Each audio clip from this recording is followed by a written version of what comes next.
Group 1 అభ్యర్థులు మళ్ళీ రోడ్డెక్కారు. వాళ్ళొక వినూత్న నిరసన కూడా తెలిపారు. ఇక్కడ అశోక్ నగర్ చౌరస్తాకు సంబంధించి గాంధీ ఫోటోకి వాళ్ళొక వినతి పత్రం ఇచ్చి వాళ్ళొక నిరసన కూడా చేపట్టడం జరిగింది. అసలు మళ్ళీ ఎందుకు రోడ్డెక్కారు? మళ్ళీ ఏంటి అసలు అని చెప్పేసి వాళ్ళని అడిగి తెలుసుకుందాం. ఏమైంది తమ్ముడు మళ్ళీ ఒక 2 నెలలు సైలెంట్ ఉన్నారు. మళ్ళేమొచ్చింది?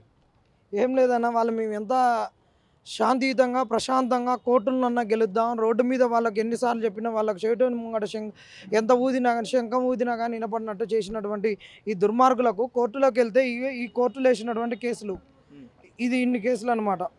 15 కేసులు యువతలు ఉన్నాయి, యువతలు ఇంకో 15 ఉన్నాయి, మొత్తం 30 కేసులు. ఈ 30 కేసుల్లో కూడా అన్ని బలమైనటువంటి కేసులు. 30 కేసులు ఒక 8 గ్రౌండ్స్లలో లీగల్ గ్రౌండ్స్లలో ఛాలెంజ్ చేసినాం. ఒకటి S T reservation, E W S reservation, wrong questions, next పోతే local non local issue, G O 29 issue, ఇలా మళ్ళా ట్రాన్స్జెండర్ రిజర్వేషన్స్, స్పోర్ట్స్ కోటా, ఇవన్నీ ఉన్నాయి. వీటి మీద ఒక 30 కేసులు పడ్డాయి. అన్ని బలమైనటువంటివే. ఒకళ్ళు కడుపు కాలి ఒక్కొక్కళ్ళు ఒక్కొక్క రకంగా వచ్చేసేసిర్రు. ఒక్కొక్క 10 మంది కలిసి ఒక కేసు, ఒకళ్ళు కలిసి ఒకళ్ళు ఒక కేసు అట్లా వేసిర్రు. ఇక్కడ ప్రధానంగా ఏంటంటే 2 అంశాలు.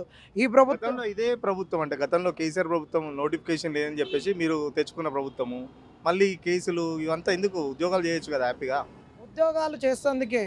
ఉద్యోగాలు చేయాలనుకో అన్నం పెడితే ఎవడన్నా అన్నమే తింటాడు. అన్నం పెట్టకుండా అడుక్కొని అన్న తింటాడు ఆకలి అయినప్పుడు. వీడు అన్నము పెట్టాడు, పెట్టేటోని కూడా పెట్టనియ్యాడు. ఎందుకంటే నోటిఫికేషన్లు వీళ్ళు వేయలేదు ఇప్పటి వరకు. వేసిన నోటిఫికేషన్లకు ఉద్యోగాలు ఇచ్చిందన్నాడు, ఎగ్జామ్ పెట్టిందన్నాడు. ఈ గ్రూప్ 1కి పెట్టిన దాంట్లో మొత్తం తప్పుల తడకలు. 14 క్వశ్చన్లు 150 క్వశ్చన్లకు 20 క్వశ్చన్లు తప్పులు. అలా డిలీట్ చేసిండు. అన్నీ ఇప్పుడు అడ్డదోవలో ఇష్టం వచ్చినటువంటి సోర్సులు చూపించి ఒక 5 నేను గెలుస్తున్నా అనుకున్నాడు. ఇప్పుడు 8 క్వశ్చన్లు ఉట్టిగా చూడగానే చిన్న పోరగాడు కూడా చెప్పేస్తాడు. ఆయనకి చదువు వచ్చినోనికి ఇంగ్లీష్ మినిమం తెలుగు వచ్చినాడు ఆ క్వశ్చన్ చదువుకొని అర్థం చేసుకొని చెప్పేస్తాడు. ఇది వాళ్ళు చేసింది. మేము అందుకే అంటున్నాం, ఈరోజు గతంలో 2011లో ఒక్క క్వశ్చన్కి 2 సార్లు మెయిన్స్ రాయాల్సి వచ్చింది.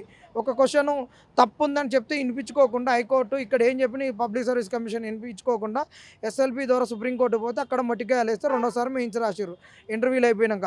ఈరోజు 8 క్వశ్చన్లు తప్పు ఉన్నాయి. జీవో 29 ఉంది, స్పోర్ట్స్ కోటా ఉంది. దీనివల్ల ఈరోజు మెయిన్స్ పెట్టింది ఇది ఒక మాక్ టెస్టే. టీజీపీఎస్సీ అఫీషియల్గా మాక్ టెస్టులు పెట్టినాకనే సీరియస్ టెస్ట్ పెడుతుంది. అది కూడా బలం కొద్దిగా సీరియస్ టెస్ట్. ప్రిలిమ్స్లో అటెండ్ అయింది, ఇప్పుడు అటెండే కాబోతుంది. కాబట్టి మేమేమంటున్నాం, ఈ కేసులన్నీ పరిష్కరించి ఎగ్జామ్ పెట్టమంటున్నాం. అలా మొండిగా పోతున్నారు. మొండిగా పోతే ఖచ్చితంగా వాళ్ళు దీనికి కావాల్సిన ఇప్పుడు ఈ కేసులన్నీ అంటే మళ్ళీ నోటిఫికేషన్ రద్దు చేసి కొత్త నోటిఫికేషన్ ఇవ్వమంటారా? మళ్ళీ అందరూ ఒప్పుకుంటారు మరి దానికి సంబంధించి? కొత్త నోటిఫికేషన్ అనేటువంటిది ఖచ్చితంగా కొట్లాడితే సుప్రీంకోర్టుకు పోతే వీళ్ళు ఇన్ టైంలో కనుక అఫిడవిట్లు ఇచ్చి ఇన్ టైంలో కనుక కోర్టుకు హాజరైతే ఖచ్చితంగా ఈ నోటిఫికేషను వారం రోజులు వీళ్ళు డే బై డే కేసుకు అటెండ్ అయితే 3 రోజులలో వీళ్ళు ఖచ్చితంగా ఈ నోటిఫికేషన్ ఎగిరిపోతుంది. అదొకటి ఖచ్చితం. కానీ వీళ్ళు ఆ పని చేయనియరు. సరే అది పోని, సరే ఎగ్జామ్ పెడుతున్నావు, ఏదో ఒకటి పోరగాళ్ళకి ఎన్ని రోజులు రానాయన అని తలంచిర్రు, ఉద్యోగాలు చేసుకుందాం అని వచ్చిర్రు. మరి రాంగ్ క్వశ్చన్స్ ఏంది? రాంగ్ క్వశ్చన్స్ అనేది ఎంత ఇంపార్టెంట్? నిన్నటి కాక మొన్నట సుప్రీంకోర్టులో ఏం చెప్పిర్రు? ఒక క్వశ్చన్ ఉంటే ఎక్స్పర్ట్ కమిటీ అయినారు. ఇప్పుడు పిల్లలు 29 జీవోను ఏ అయితే మిగతా కేసులు ఉన్నాయో ఆ కంటెంట్ ఆఫ్ ది కోర్టు అది ఎప్పుడు తెగుతుందో ఎప్పుడు ముడిపడుతుందో వీటిని తేల్చి మెయిన్స్ బెటర్ అంటున్నారు. వీటిని తేల్చకుండా ఎందుకు పోతున్నారు? ఇంకొక అంశము, రేవంత్ రెడ్డి ఆయన ట్వీట్లో చేసిండు, తెలుగు అకాడమీ పుస్తకాలు గత ప్రభుత్వం పబ్లిష్ చేయట్లేదు, ఇగో పబ్లిష్ చేయండి ఆ లైన్లో ఉన్నారని చెప్పిండు. మరి ఈరోజు ఆయన ఇచ్చినటువంటి దాంట్లోనే రేవంత్ రెడ్డి గారు ప్రభుత్వంలో తన సారథ్యంలో నియమించబడినటువంటి ఒక పబ్లిక్ సర్వీస్ కమిషన్ చైర్మన్, ఆయన యూపీఎస్సీ ద్వారా సెలెక్ట్ అయినటువంటి వారు, మాజీ డీసీపీ, ఆయన వికీపీడియా ప్రామాణికం అంటారు. దానికి జేఎల్ ఎగ్జామ్లో వికీపీడియా ప్రామాణికం కాదన్నారు. మరి వారు వికీపీడియా చదివి యూపీఎస్సీ రాసి ఐపీఎస్ అయిందో చెప్పాలి. మరి జేఎల్ ఎగ్జామ్లోనేమో తెలంగాణ పబ్లిక్ సర్వీస్ కమిషన్కు తెలుగు అకాడమీ ఏ పుస్తకాలు అయితే పబ్లిష్ చేసిందో అదే ప్రామాణికం అన్నది. ఇవాళ గ్రూప్ 1కి వచ్చేసరికి వికీపీడియా ప్రామాణికం, తెలుగు అకాడమీ ప్రామాణికం కాదంటుంది. ఒక్కొక్క ఎగ్జామ్కు ఒక్కొక్క బుక్ ప్రామాణికం అంటుంది. రేపు మాది నిరుద్యోగ ప్రభుత్వం, టీజీపీఎస్సీ మొత్తం ప్రక్షాళన చేసినామని చెప్పేసి ఒక పక్కన రేవంత్ రెడ్డి చెప్తుంటే మళ్ళీ ఇన్ని తప్పులు ఎందుకు జరిగినాయి? మళ్ళీ మీరు కోర్టు మెట్లు ఎక్కాల్సిన అవసరం ఎందుకు వచ్చింది? మరి ప్రక్షాళన అంటే మాకేమనిపిస్తుంది అంటే వీరు మాట్లాడే మాటలు వీళ్ళు ఇచ్చే స్టేట్మెంట్లను బట్టి ప్రక్షాళన జరిగింది అనిపిస్తుంది. అది ఏ విధంగా జరిగిందంటే ఈ నిరుద్యోగుల బాధలను పట్టించుకోవడానికో, నిరుద్యోగులకు ఉన్న సమస్యలను అడ్రస్ చేయడానికో, ఈ నిరుద్యోగులు ఏదైతే గతంలో లేవనెత్తిన సమస్యలను పరిష్కరించడానికో కాదు ఈ చేసినటువంటి ప్రక్షాళన. గ్రూప్ 1 మెయిన్స్ ఎగ్జామ్కి ఏమో హాల్ టికెట్లు రిలీజ్ చేస్తామని పబ్లిక్ సర్వీస్ కమిషన్ ఒక్క అంచి చెప్పుద్ది. ఈయన ఒక్క ఆయన బహిరంగ సభల్లో ఏమో పబ్లిక్ సర్వీస్ కమిషన్ త్వరలోనే గ్రూప్ 1 ఫలితాలు అంటారు. మరి ఈ గ్రూప్ 1 ఫలితాలంటే కాంగ్రెస్ వాళ్ళ బిడ్డలు ఉన్నారా, లేకుంటే మీరు ఎవరికైతే డబ్బులకు అమ్ముకున్నారో వాళ్ళ పిల్లలు ఉన్నారా? మరి మీరు తయారు చేసినటువంటి లిస్టును మీరు ఎప్పుడు ప్రకటిస్తారో చెప్పండి. ఇంకా మరి మీరు లిస్టులు రెడీ చేసుకొని మీ ఖద్దరు సొక్కాలలో పెట్టుకున్నటువంటి పేపర్ను తీస్తారో తీసి చూపియండి. మరి ఈ అశోక్ నగర్లో ఎందుకు నిరుద్యోగులు ఉండాల్సింది? ఈ వాళ్ళకి ఇస్తే అయిపోతే మీరు చదువుకోవడం ఎందుకు అని అంటారా? ఖచ్చితంగా వాళ్ళకి ఇస్తే అయిపోతుంది. ప్రక్షాళన మీరు లేవనెత్తారు కదా, ప్రక్షాళన అనేది వాళ్ళకు ఉద్యోగాలు ఇచ్చే విధంగా, వాళ్ళు చెప్తే నడిచే విధంగా, వాళ్ళు ఏ పుస్తకం ప్రామాణికం అంటే అదే ప్రామాణికం అని చెప్పే విధంగా ప్రక్షాళన జరిగిందనేటటువంటిది ఇది నిజము, ఇది సత్యము, ఇది నగ్న సత్యము. ఇది కడిగేసినటువంటి కాంగ్రెస్ కడిగేసిన ముత్యం తెలంగాణ పబ్లిక్ సర్వీస్ కమిషను. అది మాకు ముత్యం కాదు, రాగి కాదు, ఇత్తడి కాదు, మా జీవితాలను మోరిపాలు చేసేటువంటి పబ్లిక్ సర్వీస్ కమిషన్. కలుస్తారు అంటే కోర్టుకు సంబంధించి వాళ్ళు పిటిషన్ సంబంధించి అంటే వాదనకు వాళ్ళు వస్తున్నారు ప్రభుత్వం తరఫు నుంచి? ఇంతవరకు అయితే రాలేదన్న, వస్తున్నారు. ఈ అన్ని కేసెస్ పడ్డానికి ఇంకా 10 నెంబర్లు కావాలి. మొత్తం 15 కేసెస్ ఉన్నాయి. మొత్తం 15 కేసులు దమ్మున్న కేసులు ఇవన్నీ. గవర్నమెంట్ ఏం చేస్తుంటే ఎగ్జామ్ పెట్టద్దాం, తర్వాత ఏమైనా కోర్టు డిసిషన్ ఇచ్చినప్పుడు మేమేం చేస్తాము, ఇంతమంది వెళ్ళి మీరు కేసులు పెట్టిల్లు కదా, రేపటి రోజు ఏమైనా ఎగిరిపోతే మేమేం చేయం, నేను నా శాయశక్తిలో నేను ప్రయత్నం చేస్తా అంటాడు. కానీ అదేదో ప్రయత్నం ఇప్పుడు చేస్తే అయిపోతుంది కదా ప్రభుత్వము. ఇన్ని కేసులు పడేదాకా ఎందుకు చూసుకుంటా అండి? ఒక్క కౌంటర్ కూడా ఒక్కొక్కరిని కూడా మొన్న కూడా టీజీపీఎస్సీ స్టాండింగ్ కమిటీ బోర్డు మెంబర్ని పి రాజశేఖర్ని చేంజ్ చేసిళ్ళు. అంటే ఎవరి కోసం, ఎవరి లబ్ధి కోసము? డిఎస్సి రిజల్ట్ ఇవ్వడానికి అయితే మాత్రం దాదాపు ఇంకొక 10-15 రోజులు ఎగ్జామ్స్ ఉన్నాయి. మళ్ళీ కోర్టు ఇష్యూ అంతా అంటే నిరుద్యోగులు ఎట్లా ఉన్నారు, వాళ్ళ మెంటల్ స్టేట్ ఎలా ఉంది? చాలా డిస్టర్బెన్స్గా ఉన్నారు. ఆల్ యూనివర్సిటీ నుంచి మొత్తం నిన్న ఒక అనౌన్స్మెంట్ తోటి అందరూ బయటకు వచ్చిళ్ళు. త్వరలోనే గ్రూప్ 1 రిజల్ట్ అనగానే మేము కూడా పరేషాన్ అన్నాం. సరే ఇది మనం వక్రీకరించిల్లో అని చెప్పేసి 1కి 10 సార్లు మేము చూసుకున్నాం. ఏ న్యూస్ ఛానల్ మెయిన్ స్ట్రీమింగ్ చూసినాం కానీ అదే మాట. తొందరలోనే మేము ఎగ్జామ్ పెట్టినాము, మేము తొందరలోనే గ్రూప్ 1 కూడా రిజల్ట్ ఇస్తున్నాం. అంటే సోనియా గాంధీ బర్త్డే డిసెంబర్ 9 అంట, మాకు తెలిసిన ఇన్ఫర్మేషన్. ఆమె డిసెంబర్ 9 వరకు అక్టోబర్లో ఎగ్జామ్ పెట్టేసి ఆమె పుట్టినరోజున గ్రూప్ 1 మెయిన్స్ అటెండ్ అయిన వాళ్ళందరిది ఆమె బర్త్డే గిఫ్ట్ రోజు అందరికీ ఇవ్వాలని ఒక ఉద్దేశం ఉంది, మాకు తెలిసింది. ఆకలి బాధనైనా భరించండి కానీ అవమానాన్ని భరించకండి అని చెప్పేసి మాకు చెప్పిపోయిన మహానుభావులు కొండ లక్ష్మణ బాపూజీ యొక్క విగ్రహం నిలబడి మాట్లాడుతూ ఉన్నాను నేను. ఈరోజు ఏంటిదంటే వాళ్ళు ఇచ్చిన స్ఫూర్తే. ఎందుకంటే ఇదే తెలంగాణలో ఇలాంటి మహానుభావులు ఉన్నారు, ఇలాంటి దురదృష్టవంతులు ఉన్నారు మాకు. ఎందుకంటే ఏం చేస్తాం, ఇప్పుడు తప్పట్లే, ఈ 5 సంవత్సరాలు అనుభవించాల్సిందే. ఈ 5 సంవత్సరాలు కానీ తర్వాత చేంజ్ చేసుకుంటాం. ఇప్పుడు ఏంటిదంటే మనం ఒక ఇల్లు కట్టినప్పుడు పునాది రాళ్ళలో అలా అయిపోయే వాళ్ళం, పోయే వాళ్ళమే మేము. కానీ ఆ ఇల్లు నిలబడాలంటే పునాది ఉండాల్సిందే.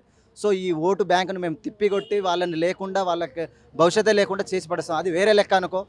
ఈ పరీక్షలు అనేటటువంటివి కాంగ్రెస్ మొండిగా పోతుంది, ఖచ్చితంగా పెట్టాలనుకుంటున్నారు.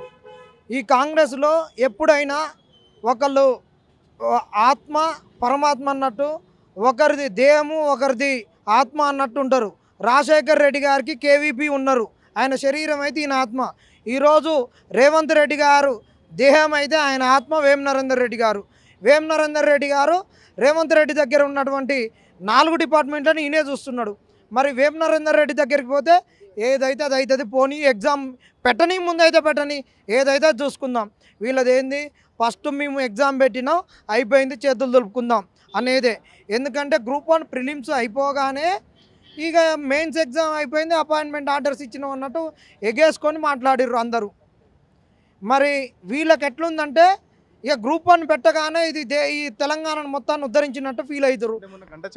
గంటా చక్రపాణి కూడా మాట్లాడుతూ కేసులు కానీ అవన్నీ స్టూడెంట్స్ అట్లా పోవద్దు, ప్రశాంతంగా ఎగ్జామ్స్ రాయాలి, ప్రశాంతత అనేది మన చేతుల్లో ఉంటుందని చెప్పేసి కూడా మాట్లాడుతున్నారు కదా. గంటా చక్రపాణి అనేటానికి ఒకప్పుడు ఉండే మేధావితనం అనేటటువంటిది, గంటా చక్రపాణికి తెలంగాణలో ఒక పలుకుబడి, ఆయన మాటకు ఒక విలువ ఉంది. గంటా చక్రపాణి చేసిన మోసమే ఈరోజు తెలంగాణలో నిరుద్యోగులు చస్తున్నారంటే, ఒక దళితుడిగా ఉండి ఆయన మోసం చేసిపోయిండు. ఒక పబ్లిక్ సర్వీస్ కమిషన్లో ఏ విధంగా మోసం చేసిండంటే, నేను మొత్తం సంస్కరిస్తా, దేశంలో ఎక్కడ లేనట్టు నేను దీన్ని చేస్తా అని చెప్పేసి, దీంట్లో తెలంగాణ స్టేట్ అడ్మినిస్ట్రేటివ్ సర్వీస్ని తీసుకొస్తా అని చెప్పి ఆయన 10 ఏళ్ళు పబ్లిక్ సర్వీస్ కమిషన్లో కూర్చొని దాదాపు 8 ఏళ్ళు కూర్చున్నాడు. ఆయన 8 ఏళ్ళు కూర్చొని ఏం చేసిండు, లాక్డౌన్లో వెళ్ళిపోయిండు. 8 ఏళ్లలో ఒక గ్రూప్ 1 నిర్వహించలేని ఒక దగులుబాసి 2016లో రెండోసారి మెయిన్స్ నిర్వహించి పోస్టులు అమ్ముకొని ఈరోజు రిజల్ట్ రిలీజ్ చేసి నెక్స్ట్ డే రిజల్ట్ మళ్ళీ దాన్ని వెనక్కి తీసుకొని ఇంకొకటి ఇచ్చి ఈరోజు ఆర్డీఓ వచ్చినోనికి మొన్న నెక్స్ట్ డే ఎంపీడీఓ వచ్చింది. అసలు లిస్టులో లేకుండా పోయినటువంటి దుర్మార్గ చర్యకు పాల్పడ్డటువంటి వ్యక్తి ఈ గంటా చక్రపాణి. గంట చక్రపాణి సూడో మేధావి. ఇవాళ ఆయన భాగవతం బట్టబయలైతే అని రేవంత్ రెడ్డి పంచన చేరి ఆయన పక్కన ఆయన ఒక మెప్పు పొందాలని మాట్లాడుతున్నటువంటి ఉద్యోగాలు మీరే కావాలంటారు, మళ్ళీ నోటిఫికేషన్ రద్దు చేయాలని మీరే కోర్టుకు వెళ్తారు. ఎట్లా చూస్తుంటారు నా కామెంట్స్? గంట చక్రపాణి దగ్గర నుంచే ఉంది. ఎవడు ఎందుకు వెళ్తాడు? మీరు ఎందుకు లక్షలు తీసుకున్నారు? మీకు ఎందుకు కాన్స్టిట్యూషనాలిటీ ఉంది? మీకు ఎందుకు రాజ్యాంగబద్ధ సంస్థ? మీకు సోయి లేదా? పోరగాడు పరీక్ష మీద ధ్యాస పెట్టుకొని చదువుకుంటాడు, కేసులు వేయాలని చూస్తాడా? నువ్వు క్వశ్చన్ సెటప్ ఏం చేయాలి? నువ్వు ఎట్ట నోటిఫికేషన్ ఇవ్వాలి? మీరు ఉన్నదే అందుకు కదా. తెలంగాణ ప్రజల సొమ్ము తీసుకొని జీఏడీలో ఉన్నాడు జీవో రిలీజ్ చేసేటప్పుడు ఆయనకు సోయి లేదా?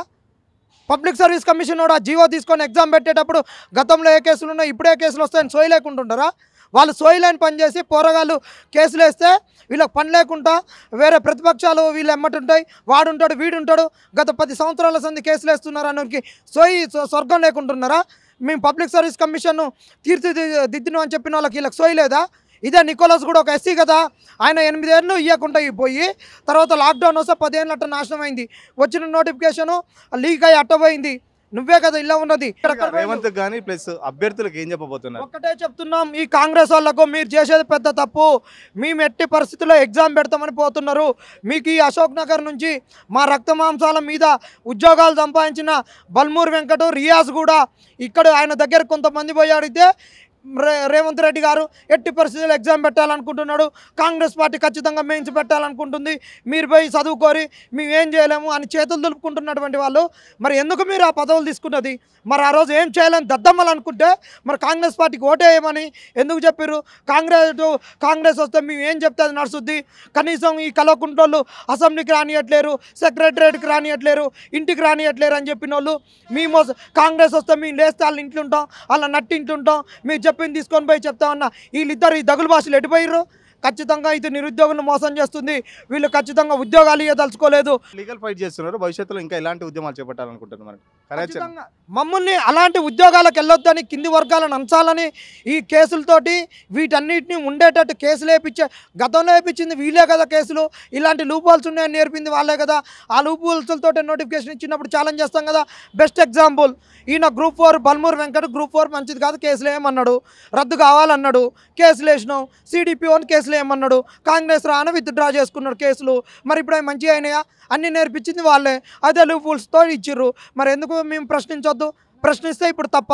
ఇది కాంగ్రెస్కి వ్యతిరేకంగా చేసినట్ట? వీళ్లకు బడుగు బలహీన వర్గాలైనా, బీదోడైనా, ఉన్నత కులాలలో పుట్టి EWS కింద ఉన్నోనైనా ఉద్యోగాలకు రావద్దు, ఉన్నతమైన ఉద్యోగాలకు వీళ్లకు రాజకీయ ఊడిగం చేయించాలనేటటువంటిదే ఉన్నది. కాబట్టి ఈ లొసుగులతో నోటిఫికేషన్ ఇస్తున్నారు, కౌంటర్ అఫిడవిట్లు తప్పుగా ఇస్తున్నారు. ఈ కేసులతో ఇట్టనే తిప్పుకోవాలి, ఖజానాను నింపుకోవాలనే ఉద్దేశం ఉన్నటువంటిది కాంగ్రెస్. స్థానిక సంస్థలలో ఈ కాంగ్రెస్కు బంధపెట్టాలి. నిరుద్యోగులారా, ఇంకొకటి మీకు చెప్తున్న సూచన, మన ఇక్కడ అశోక్ నగర్కు కూతవేటు దూరంలోనే ఖైరతాబాద్ నియోజకవర్గం ఉన్నది. ఖైరతాబాద్ నియోజకవర్గంలో బై ఎలక్షన్లు రాబోతున్నాయి. అవసరమైతే నిరుద్యోగులను నిలబడదాం, అవసరమైతే మనకు ఖచ్చితంగా వెన్నుదండగా ఉండేటటువంటి వాడు ఎవడుంటాడో వాడిని గెలిపిద్దాం, కానీ కాంగ్రెస్ను బంధ పెడదాం. ఒక నిర్ణయం తీసుకుందాం. ఖైరతాబాద్ ఎన్నికలలో నిరుద్యోగుల ప్రతాపం ఏందో, సత్తా ఏందో ఒక్కసారి ఈ కాంగ్రెస్కు చూపిద్దామని కూడా మీకు అందరికీ తెలియజేయడం జరుగుతుంది. భేషజాలకు పోకుండా ప్రభుత్వం ఎట్టి పరిస్థితుల్లో ఎగ్జామ్స్ని అయితే వాయిదా వేయాలని చెప్పేసి చెప్తున్నారు. లేకపోతే రానున్న ఉప ఎన్నికల్లో నిరుద్యోగులంతా పోటీ చేస్తూ మా సత్తా అనేది రేవంత్ రెడ్డి చూపెడతామని చెప్తున్నారు. గతంలో ఈ కేసులు వేయడం నేర్పించిందే మా కాంగ్రెస్ పార్టీ లీడర్సు, వాళ్ళ దగ్గర నుంచే మేము అది నేర్చుకున్నామని చెప్పేసి నిరుద్యోగ యువత అయితే చెప్తున్న పరిస్థితి. భవిష్యత్తులో దీనికి సంబంధించి పెద్ద ఎత్తున ఉద్యమాలు చేపడతాం. అంతవరకు తెచ్చుకోకుండా ప్రభుత్వం స్పందించి వెంటనే మా డిమాండ్స్ అన్నీ నెరవేర్చాలని చెప్పేసి ఇక్కడ నిరుద్యోగులు చెప్తున్నారు. కెమెరా పర్సన్ రాజుతో సురేష్, సిగ్నల్ టీవీ, అశోక్ నగర్ నుంచి.